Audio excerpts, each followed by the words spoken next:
जीवन वन के हर पतझड़ में रामा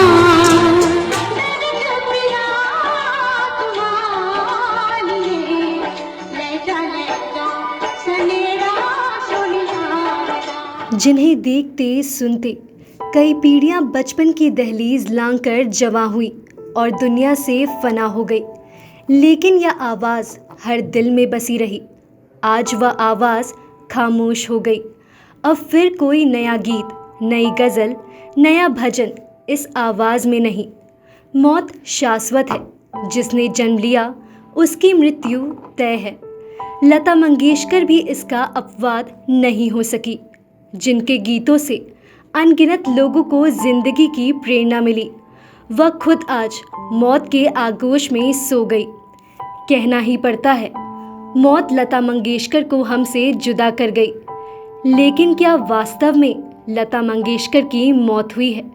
तो जवाब होगा नहीं, क्योंकि आज भी लता दीदी लाखों करोड़ों दिलों में जिंदा है। कहना ही पड़ता है, लता मंगेशकर भूतो ना भविष्यति। किसी शायर ने कहा था, ढूंढोगे अगर मुल्को मुल्को, मिलने के नहीं नायाब है हम। लता दीदी अद्भुत थी, नायाब थी, फिर उन जैसा कोई नहीं। मध्य प्रदेश के इंदौर शहर में जन्मी लता पंडित दीनानाथ मंगेशकर की बड़ी बेटी थी। उनके पिता रंगमंच के कलाकार और गायक थे। लता जी को पहली बार स्टेज पर गाने के लिए 25 रुपए मिले थे। इसे वह अपनी पहली कमाई मानती है।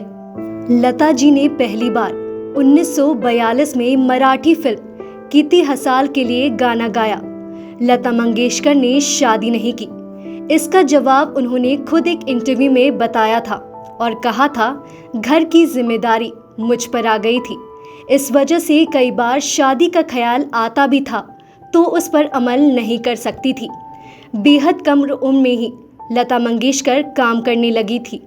1942 में उनके पिता का देहांत हो गया। इसके बाद उनके परिवार की आर्थिक स्थिति और खराब हो गई और लता मंगेशकर ने मराठी और हिंदी फिल्मों में छोटे छोटे रोल निभाने शुरू कर दिए, पर उन्हें एक्टिंग कुछ रास नहीं आई। घर की बड़ी बेटी लता पर अपने पूरे परिवार का भार आया, जिसे पूरा करने के लिए लता मुंबई आई। वहां से हुई शुरुआत। 7 दशक तक 36 भाषाओं में हजारों लोकप्रिय गीत गाने वाली लता ताई की आवाज़ कितनी सुरीली और बुलंद थी, इसका अंदाज़ा इस बात से लगाया जा सकता था कि लता की आवाज़ में ए मेरे वतन के लोगों सुनकर खुद भारत के प्रथम प्रधानमंत्री जवाहरलाल नेहरू की आंखें नम हो गई थी। लता मंगेशकर ने हर पीढ़ी के म्यूजिक कंपोजर के साथ काम किया। किसी ने लता की आवाज़ को पतला बोला तो किसी ने लता के उच्चारण में खामियां ढूंढी, पर लता हारी नहीं। लता के मुताबिक उन्होंने हर म्यूजिक कंपोजर से कुछ न कुछ ज़रूर सीखा। संगीत की देवी लता को अपनी आवाज़ की अहमियत पता थी। 24 मार्च को 87 साल पहले 1934 को लता मंगेशकर के पिता बलवंत पिक्चर्स ने अपनी पहली फिल्म कृष्णा अर्जुन युद्ध प्रदर्शित की थी, जिसमें लता मंगेशकर के पिता ने अर्जुन की भूमिका की थी और संगीत भी उन्हीं का था। आज लता मंगेशकर भले ही हम सब के बीच नहीं है, लेकिन सभी के जुबां पर आज भी उनके गाए हुए गीत हैं। लाइव लगातार भी सुरों की मलिका लता मंगेशकर को विनम्र श्रद्धांजलि अर्पित करती है। न्यूज अपडेट के लिए आप हमारे चैनल को सब्सक्राइब करें।